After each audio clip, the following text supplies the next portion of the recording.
In this next example, we're dealing with hyperopia. So we can use a lot of the same ideas we were using in the previous example for myopia, but things are sort of backwards in a sense compared to that example.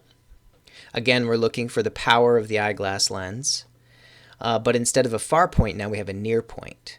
And the near point is the distance within which objects cannot be focused. So you can focus things that are far away when you're farsighted, but you can't focus on things that are near to you. And this person's near point is 1 meter. So within a meter of your eye lens, you can't focus the objects. Okay, but we'd like to be able to see an object that's 25 centimeters away. So what type of corrective lens could be put in front of the eye in order to see an object that's 25 centimeters away clearly? Okay, and again, the lens is held 1.5 centimeters from the eye by the eyeglass frame. Let's quickly take a look at the eye diagram here. So we considered myopia before, where the light is focused in front of the retina. Hyperopia, the light is focused behind the retina. So this is too weak. The lens is too weak in that case. So the correction is sort of the opposite from what you do to myopia. Myopia was a diverging lens in front to spread out the light so that it converges back here on the retina. Hyperopia, it doesn't converge in time, right? It's not converging before it gets to the retina, so it needs a little help. So you need an additional converging lens in front, like we see here. All right, so close object, light doesn't focus, but you put another lens in front of it that helps out the eye lens, and another converging lens, and you can bring the focus or the image from back here, where the eye can't see it, to where the retina is located. Right, so that's what we're doing in this example.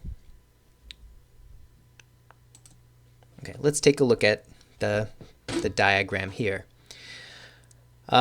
We have a nearby object. So now the object is nearby instead of very far away. There's going to be a corrective lens and then the eye lens. They're separated by 1.5 centimeters, just like before. But now we need to take this object, and instead of bringing it closer, so in the last example we brought it from far away to the far point, the farthest point you can see, and now we need to take it from nearby, too close, and push it back to the near point, the nearest point that you can see. Okay. So again, we're looking for the image distance here. And we're looking for the image distance to be such that this distance plus this distance is equal to the near point distance, which we're told is 1 meter or 100 centimeters. So we have 100 centimeters here. For the same reason there was a negative sign in this equation in the last problem, there's also a negative sign here, because the image is on the same side of the lens as the object in this arrangement. And so the image distance, when we plug into the calculation, comes out negative as well, right, as it should.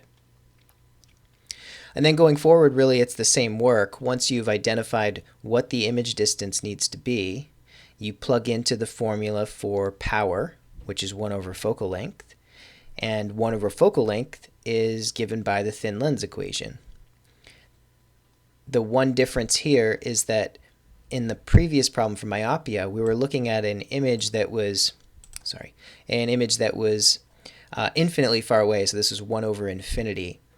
But now we're looking at an object that is 0.25 meters or 25 centimeters away. So there actually is a number here. This doesn't work out to be 0.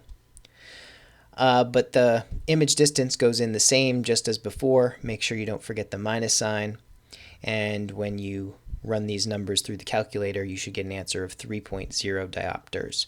So this corrective lens with a power of 3.0 diopters would take a nearby object and push its image back so that its image is at the near point where your eye could focus it correctly.